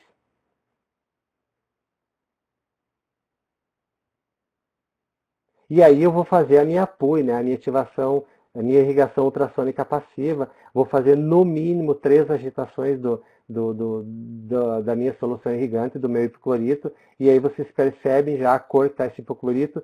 E no final, propositalmente, eu vou tirar a ponta acionada para vocês verem o que vai acontecer com a solução irrigante no meu espelho.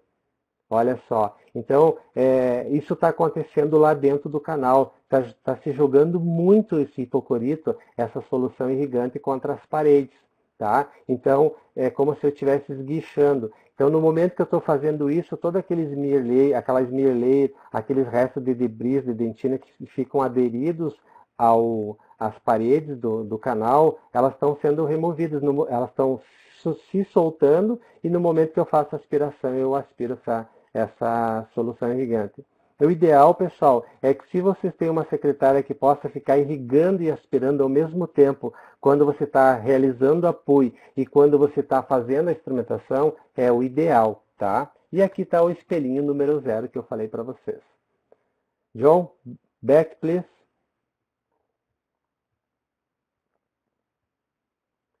Então, mostrando para vocês a diferença de um cone da TrueNanotechnology para um cone do ProTaper Next. Então, vocês percebem que o corpo do cone, o corpo da lima é menor. Então, eu consigo fazer um preparo muito mais conservador. Eu consigo dar mais tempo de vida para esse dente. Eu consigo preservar essa estrutura de uma forma sem agredir. Então, se eu vou trabalhar com o sistema, eu preciso ter o seu próprio cone, tá? Então, vocês percebem nessa imagem que o cone, ele consegue fazer aquela curvatura e se auto-adaptar de uma forma melhor. E é muito importante, depois que eu fiz a minha prova do cone, e eu sempre falo para os meus alunos, faça a prova do cone com EDTA, né? Porque o EDTA ele precisa de um tempo para agir, para melhorar seu efeito, para ele quelar aquela dentina. Então faz a prova do cone com EDTA, você remove esse EDTA, você aspira e aí você finaliza com muito hipoclorito no final, porque aí quando você remove esse EDTA, os tubos dentinários estão mais abertos, você consegue fazer com que esse hipoclorito penetre muito mais em profundidade naquele sistema de canais que vocês viram no vídeo, e aí você consegue fazer uma sanificação melhor. E aí, se você abrir os tubos dentinários, mas é muito importante você ter um cimento obturador que tenha propriedades, que tenha encontrei isso na internet. Que tenha uma propriedade de ter uma penetração maior nos tubos dentinários, que tenha um escoamento melhor. E o H Plus é considerado o padrão ouro dos cimentos resinosos, hoje ele é o padrão ouro, né? Sempre quando tem pesquisas com cimentos, sempre está lá o nosso famoso H Plus, concorrendo com os outros, porque é o padrão ouro. Até o momento não existe nenhum cimento resinoso que tenha todas as propriedades que o H+ pode oferecer. Então ele tem um alto escoamento, ele não escurece o dente, ele é muito fácil de limpar, né? E é extremamente simples de trabalhar. Qual que é o cuidado inicial que você tem que ter quando você vai utilizar o H+ no primeiro uso? Você agitar muito essas bisnagas, assim, ficar uns 2, 3 minutos a primeira vez agitando, para você fazer com que aquele líquido se misture com o creme que está ali dentro, né, com a pasta, com o cimento, para ele poder ter um bom escoamento depois. E é muito importante você deixar ele em pé sempre, e toda vez quando você for utilizar, você fazer uma leve agitação para você misturar esse líquido aí, e sempre apertar mais no fundo, né, para você não fazer com que esse cimento fique indo para trás e para frente, né? Como o tubo de pasta de dente, aperta no final, tá? E aí você não vai ter aquele líquido no início. E é importante quando você vai abrir ou fechar, sempre pegar nessa região aqui, ó, que é a região mais resistente, senão você acaba quebrando a bisnaga. Para vir para o Brasil o H+ Jet, né, que ele tem alto mix ou não, você pode usar ele com uma ponteira de alto mix ou você pode usar ele sem o alto mix, onde vai sair uma pasta base e um catalisador, e você vai misturar 10 segundos e está pronto a pasta, o cimento. Tá? Então aqui mostrando, pessoal, algumas endodontias realizadas com Trunátume, né? Esse aqui foi o primeiro caso que eu fiz com Trunátume. Por quê? Porque no raio-x inicial eu percebi que já era um dente que tinha uma atresia muito grande e tinha uma curvatura extremamente acentuada nessa região. Então eu elegi o Trunátume para fazer essa endodontia, que foi extremamente simples, que é aquele dente que mostrou no vídeo antes, quando eu estava fazendo. Tá? Então, eu trabalhei com o sistema Trunátume, fui até a 3603 lá no ápice, obturei com cimento H+, selei alguns canais laterais e terminei blindando com resina SDR e depois uma resina normal para encaminhar para o meu indicador para fazer a restauração definitiva. Tá? Então, aqui outro caso, realizado com Trunátume, né? Percebe que tinha uma curvatura acentuada aqui nessa região, e eu percebia que era difícil, assim, parecia que batia alguma coisa e não descia, e eu achei que era um degrau que eu tinha feito, mas não era, realmente era uma curvatura bem difícil de se trabalhar nessa região. Tá? Então, se a gente analisar esse pré-molar aqui, se precisasse de endodontia, a Trunátume também seria uma lima fantástica para esse dente que não é um dente não é um canal tão amplo, né? Um canal mais atrésico, então eu consigo trabalhar de uma forma mais simples. Esse caso aqui também, quando eu peguei o raio-x inicial de cara, eu já percebi que a Trunátume seria fantástica. Por quê? Porque eu tenho um dente atrésico, né? E que eu tenho uma curvatura, duas curvaturas e três curvaturas. Então, eu preciso trabalhar e outra coisa, eu tenho um achatamento mesodistal muito grande. É uma raiz fina, então eu tenho que ter cuidado de não trabalhar com uma lima de taper muito volumoso nessa região, porque eu posso fraturar a lima e eu posso deformar a anatomia, tá? Então eu elegi Trunátume, por quê? Porque eu percebi que era um caso específico para usar. Pessoal, uma dica, muito cuidado quando vocês têm amálgama, removam todo o amálgama antes de chegar na câmara pulpar para não acontecer isso aqui, tá? Foi extremamente difícil de tirar esse amálgama na entrada dos canais. Então tem que ter o cuidado e remover esse amálgama quando você vai fazer antes de você chegar na câmara pulpar.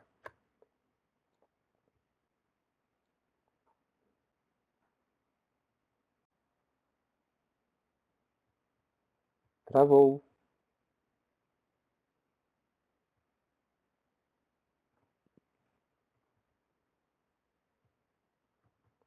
Eu não estou conseguindo passar o próximo slide. Algo está acontecendo.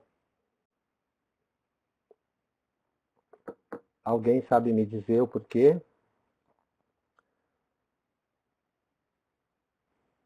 Oi, professora, eu estou perguntando aqui para o John. Aí eu vou ver o que está acontecendo. pra gente mudar. Help me, John, please.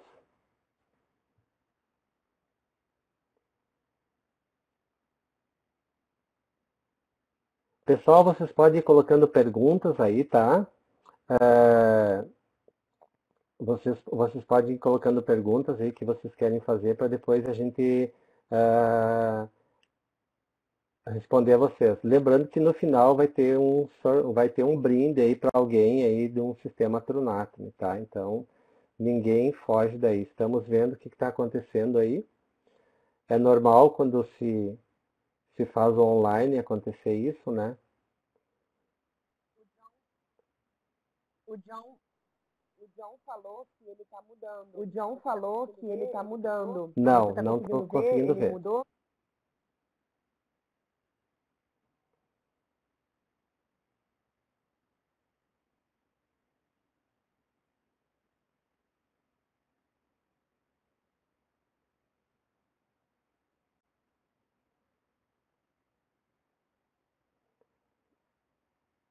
Pessoal, eu vou sair e vou voltar, tá ok? Eu espero que eu consiga sair, espero que consiga voltar, tá ok? Porque o John está pedindo para eu fazer isso, porque travou os slides. Oi? Volta, professor. Volta, por favor. Tá, eu vou tentar. Volta, Então por favor. eu desconecto aqui e eu entro pelo e-mail de novo, ok? Isso? Exatamente. Tá bom, então vamos lá. Isso, exatamente. Isso.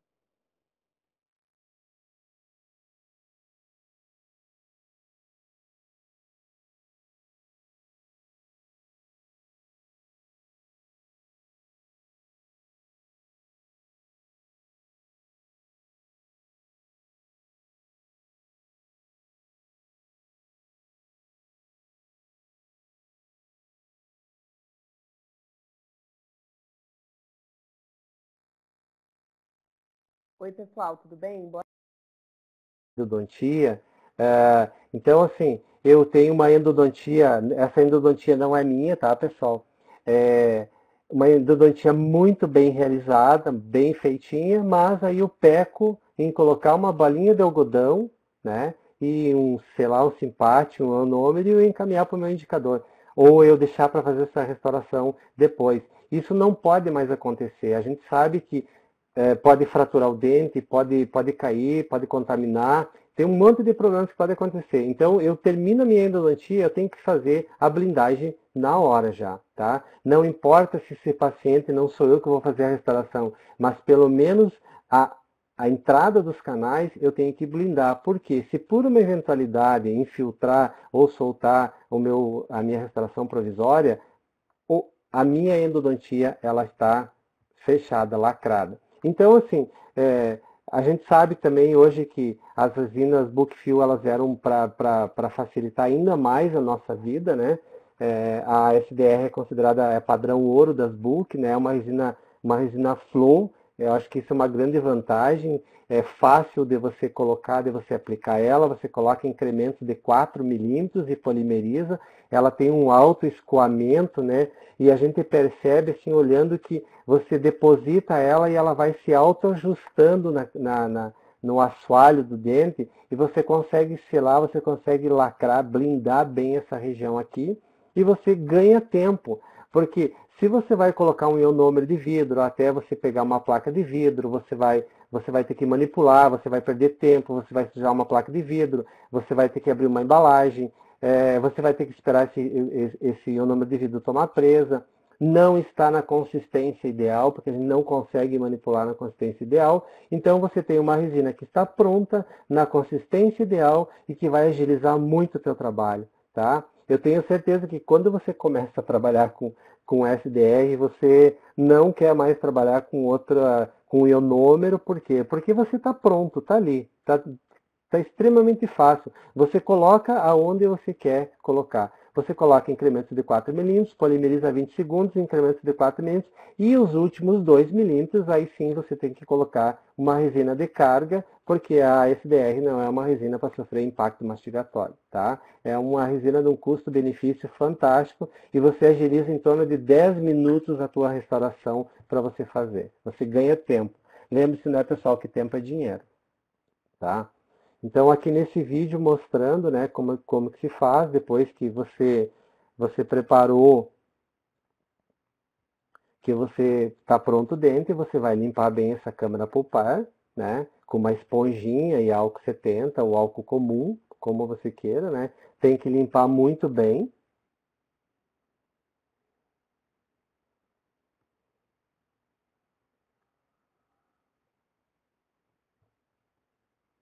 John, next, please. E aí você pode usar uma escovinha também para você limpar melhor esse assoalho. Então você embebe essa escovinha no álcool e você fricciona, você limpa bem essas paredes, para você ter uma melhora na adesividade também. Porque muitas vezes a gente só limpa com uma bolinha de algodão, uma esponjinha, e se você não olha no microscópio, você não percebe que fica muito fragmento de gutta-percha, que fica aderido às paredes ou mesmo ao assoalho, e aí o que vai acontecer? Você não vai conseguir ter uma boa adesividade do teu adesivo dentinário e da tua própria resina. Next, please.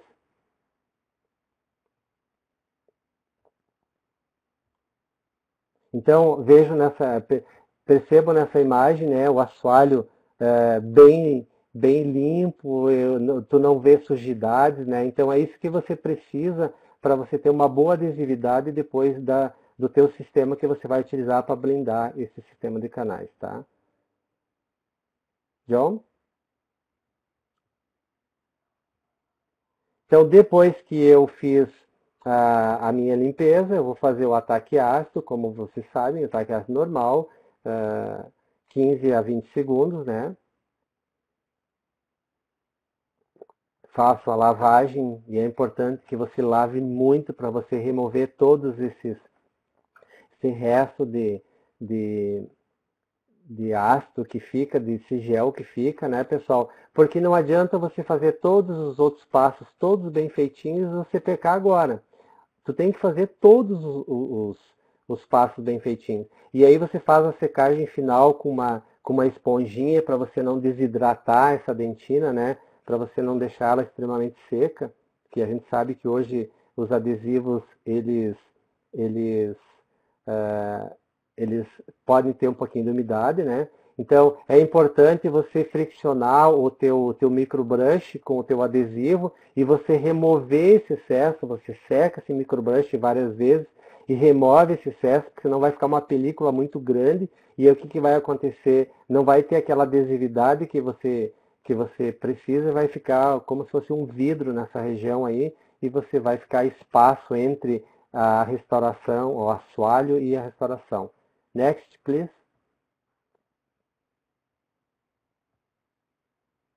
E aí depois eu vou fazer o meu selamento com a minha SDR, a minha blindagem, né? Então eu vou chegar bem próximo do assoalho e eu vou pressionando e ficando com ela na mesma posição e vocês vão perceber que ela tem um alto nivelamento, que ela consegue penetrar naqueles espaços onde talvez se você colocasse uma resina ou um ionômero você não conseguisse. Vocês conseguem perceber que ela está se auto-nivelando. E aí polimeriza, né, seus 20 segundos. Next, please. E aí nos últimos 4 milímetros você vai usar uma resina de carga, né? Uma resina que eu gosto muito de utilizar e que é fantástica, é a Spectra Smart da Dentsply, que é uma resina muito fácil de você trabalhar e de você manipular ela. Ela tem uma consistência muito boa. Então é o momento de finalizar a minha endodontia com chave de ouro, né? Então eu fiz uma boa endodontia, usei um sistema maravilhoso e aí eu fiz um selamento, eu fiz uma blindagem, o que a gente chama de endo-resto, né? Que isso é a endodontia moderna, isso é você utilizar o que tem de mais novo para você garantir sucesso, não só na tua endodontia, mas também como você vai manter esse dente muito mais tempo na boca do paciente. Você preserva a integridade, você mantém, você tem certeza que se por uma eventualidade essa restauração infiltrar, você ainda tem uma blindagem. Back, please.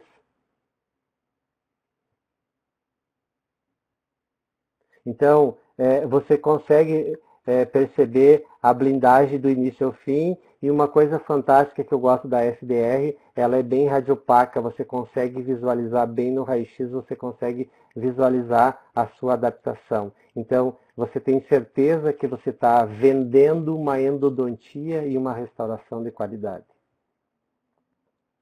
Então, aqui, pessoal, alguns vídeos para vocês que eu fiz com o celular mesmo, na verdade, foi minha secretária, para mostrar para vocês a sequência, né? Então, primeiro eu uso a Orifice Modifier, depois que eu usei uma 10, né?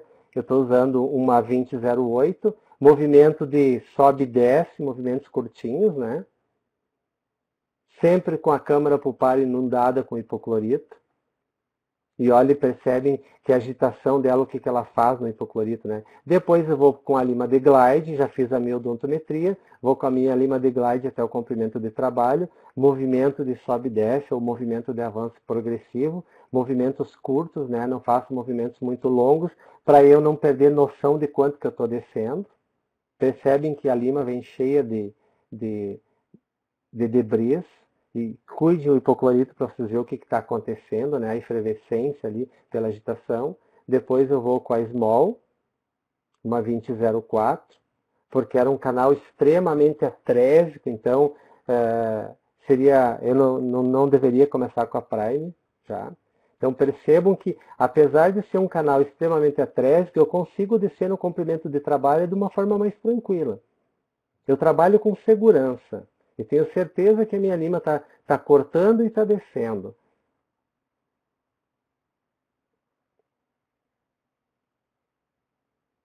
Então aí, agora, nesse momento, depois que eu formatei o canal, aí é o momento de eu trabalhar a solução irrigante, de eu fazer minha PUI, de eu ativar, de eu irrigar muito, de eu lavar muito esse canal, né? Para mim, a endodontia, a sanificação começa a partir desse momento. É agora que eu vou começar a literalmente limpar mesmo o meu sistema de canais. John, back, please. Tá, pessoal, então era mais ou menos isso. Isso aqui foi o meu primeiro curso de Trunátomo que eu dei faz um mês.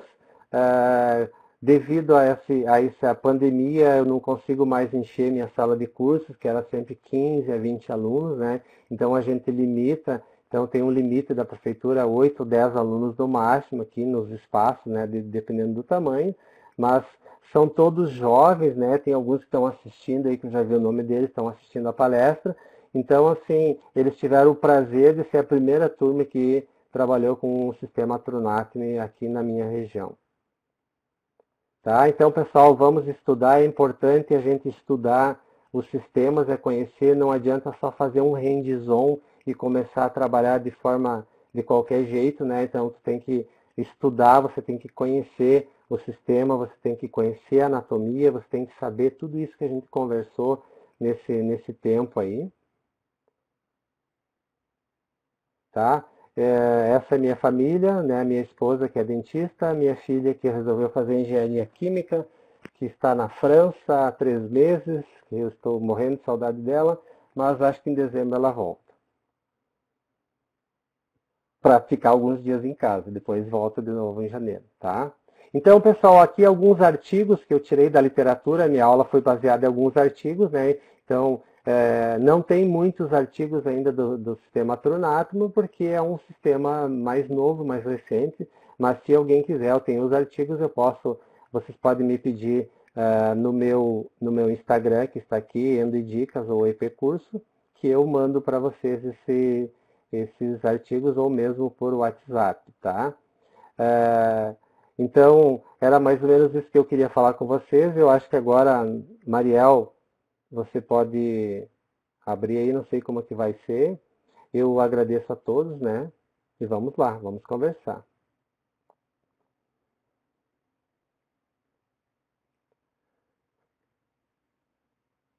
Tem uma pergunta aqui. Todos os dentes têm o seu diâmetro anatômico. Com as limas Trunatum, teria que usar uma solução irrigadora no mínimo 5%? Isso é uma pergunta assim. Eu uso 6%, tá? Mas, assim, quanto à concentração, o que é o ideal? Se você demora muito tempo, se você fica muito tempo, você pode usar uma solução menos concentrada. Se você fica mais tempo, você pode usar menos tempo, você pode usar uma solução mais concentrada. Mas isso é uma questão, é, eu acho assim, de você ter habilidade, porque assim, eu acho que um aluno de graduação, um recém-formado, ele não pode usar uma solução muito concentrada, porque ele vai ficar muito tempo, tá? Aí tem tudo aquilo lá da destruição do colágeno, da possibilidade de você causar extrusão, de você causar um pós-operatório, né? Mas eu acho que não tem necessidade de ser o mínimo 5%. Pode ser 2,5%.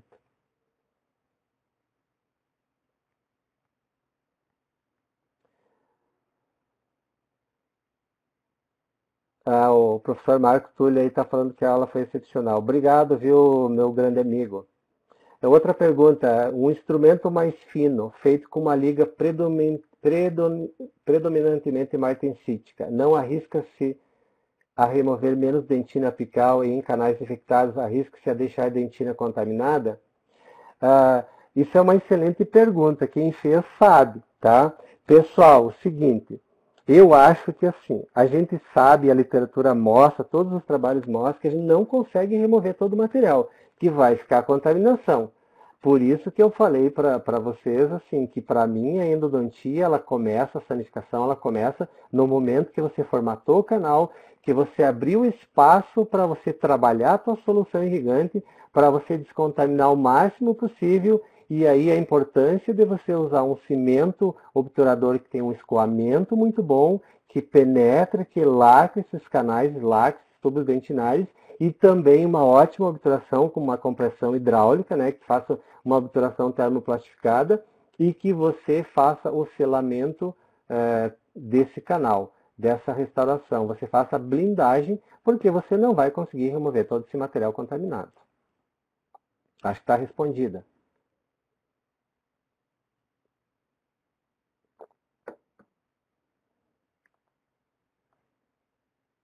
No canal palatino de molar superior distal do inferior, pararia na 3603? Ótima pergunta também. Pararia se a ponta viesse suja. Se a ponta vier limpa, aí já talvez eu poderia usar outro sistema. Poderia mesclar uma Wave ou Gold, por exemplo. Poderia usar uma 4505, né, para finalizar. Eu tenho que perceber clinicamente que a ponta do instrumento vem suja. Pode passar a pergunta, tá? Acho que está respondido. Como a lima tem corte maior, posso fazer pincelamento ao retirar o motor do canal para dar formato? Essa lima não foi feita para fazer pincelamento, tá? Então não se pincela.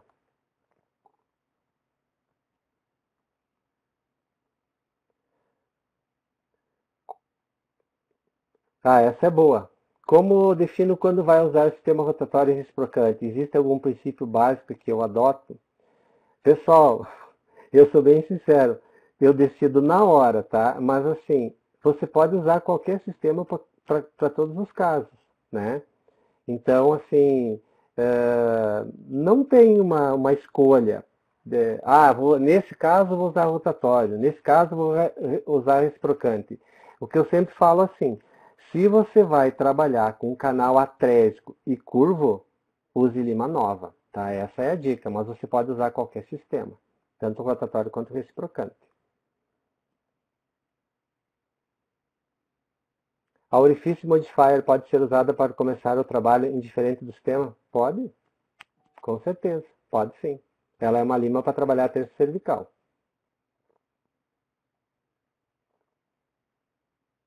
E o lado bom dela é que você usa 500 de velocidade, né? Então ela já agita mais a solução irrigante, limpa mais. Solução irrigante, quanto mais eu agitar, mais ela vai trabalhar, mais vai limpar. Sobre a obturação, qual técnica para esse sistema? Bom, você pode... Você pode usar a técnica do cone único, né, que você corta o cone e compacta ele, faz uma condensação vertical, que é uma opção. Você pode usar MaxPad, ou você pode usar algum sistema de termoplastificação, né, um termo e um injetor de gutapercha também. Uma coisa que a gente tem que ser bem clínico, né, pessoal, e não é todo mundo que tem sistemas de obturação com termo e com injetor de guta, né? Então, se você não tem, você quer usar uma termoplastificação, eu acho que o MaxPad é a obturação mais simples e mais fácil de ser executada. Pode usar sem problema o MaxPad. Quantos ciclos de ativação da substância você recomenda? Ah, sim. Quando a literatura começou a mostrar, eles falavam que era 3 ciclos de 20 segundos por hipoclorito e 1 ciclo de 20 segundos por DTA. Ah, sim. Se você tem uma ponta fina, tenha o cuidado de, na curvatura, não ficar tocando na parede da curvatura para você não causar um degrau, eu penso assim, quanto mais vezes você fazer ativação, melhor. Pensa assim, quanto mais você ativar a solução, mais vai limpar. Né? Então, se você limpa mais, o teu cimento vai penetrar mais também. A tua sinificação fica melhor. Então, mas o mínimo é 3 ativações, de 20 segundos. Tendo cuidado na curvatura e de não ficar tocando nas paredes, né? Para não causar um degrau.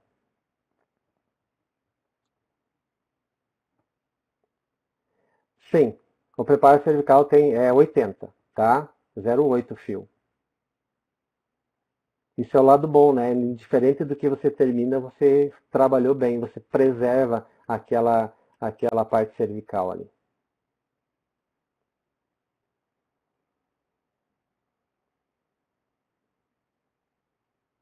É isso, Mariel? Gostei do... É isso. Gostei... Vou abrir aqui meu microfone. Gostei das perguntas. Sim, foram ótimas perguntas. Tem mais alguma outra aqui que a gente pegou e a gente compilou para mandar, a gente manda por e-mail e a gente sana todas essas dúvidas de todo mundo. Bom, conforme o professor Edson falou, né, deixa eu ver se eu consigo ligar aqui a minha câmera, para ficar mais, não sei se vai funcionar. Oi, pessoal, tudo bem? Bom, como o professor Edson ele falou durante a apresentação dele, a gente tem uma surpresa. A gente quer saber se tem algum aniversariante aqui no nosso webinar hoje. Se tiver algum aniversariante, ele ganhou um blister de Trunatomy. Na verdade, se tiver mais de um, também ganha, tá, gente? Mas se tiver algum aniversariante, pode falar no chat, que eu dou uma olhada. Eu vou deixar o meu contato também. E aí ganha um blister de Trunatomy. Alguém está fazendo aniversário hoje? Se não fez aniversário... Eu estou fazendo, mas no meu certidão tá outra data, tá? Eles erraram. Pode mandar daí, tá? Alguém fez aniversário essa semana? Vamos ver, né? Aí a gente vai chegando cada vez mais perto. Daqui a pouco chega na data do seu aniversário. Estão respondendo aqui no chat. Vamos ver se alguém tem. Estão perguntando se pode ser alguém que fez aniversário em maio. Ah lá, faço 17/11. 17/11 tá valendo. Tá valendo. A gente dá esse presente adiantado. A Muriel foi minha aluna. Então é isso. Foi a Muriel que ganhou, ela mesma. Muriel. A Muriel foi minha aluna no curso online que eu dou de endodontia. Conheci ela no curso online. Ela é endodontista. Ah, bacana. Então eu já consigo... Muriel, você pode me procurar, eu vou deixar meu telefone no chat também, mas você pode me procurar, que esse blister de Trunatomy é seu, tá? Como presente adiantado. E, professor, eu queria muito, muito te agradecer por você ter aceitado o nosso convite. Para a gente é sempre uma honra dividir, seja espaço físico ou seja uma tela de computador com você. Muito, muito obrigada por todo o conhecimento, por essa aula maravilhosa. Eu queria te agradecer, para a gente é sempre uma honra, tá? E que você pode contar com a gente, tá? E é isso. Muito obrigada. É uma coisa estranha, né? Tu dá uma aula pro computador, né? Ninguém conversando. Eu sou um professor que gosta de... Vou para um lado, vou para o outro caminho, faço perguntas, né? Então, assim, às vezes você fica perdido porque você olha para o nada, tu tá olhando para uma tela, né? Então, assim, apesar de eu já ter dado alguns cursos online, eu não acostumei ainda. Eu prefiro o presencial, mas eu gosto corpo a corpo, de sentir, né? De ver a pessoa, de ver aquela pergunta na hora. Então, mas eu que agradeço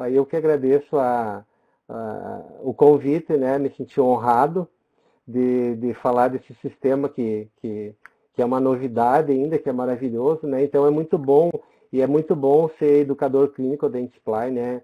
É quando você fala de uma coisa que você sabe que você usa e você sabe que é muito bom, né? E você usa porque é bom, então você fala com propriedade. Eu sempre brinco assim, a gente pode estufar o peito e falar que você está usando uma coisa que é muito boa, né? Então, é o que eu procuro passar para os meus alunos, né? Eu sempre mostro para eles o que tem de melhor. Se eles quiserem usar outro material, eu sempre falo, vocês são livres, né? Você pode usar o sistema que você quiser. Mas eu acho que assim, quando você usa o melhor, você sabe que você está fazendo o melhor se você falhou, né? Então, agradeço, tá? Agradeço meus alunos e agradeço a todo mundo que está aí assistindo, né? Porque eu acho que 17 horas é um horário cedo para começar, né? Por exemplo, eu gosto depois das 8h30 e tal, mas aí se torna muito tarde, tá? Agradeço ao John, a toda a equipe aí da Dentsply, a você, Mariel, que a gente conversa direto, a Nathalie, a Alice, né? O Gustavo aqui do Rio Grande do Sul, que é meu assistente, né, que me socorre nos meus cursos, tá? E fico muito feliz por isso, tá? E boa sorte para todo mundo, né? E pessoal, vamos usar o sistema que é maravilhoso, tá? Isso aí. Isso mesmo. Muito obrigada e muito obrigada, pessoal, pela presença de todo mundo. Muriel, pode me procurar. Não vai ser difícil você acertar meu nome, porque nosso nome é parecido, mas pode me procurar. E é isso. Muito obrigada pela presença de todos, tá? E é isso, gente. Boa noite. Tchau.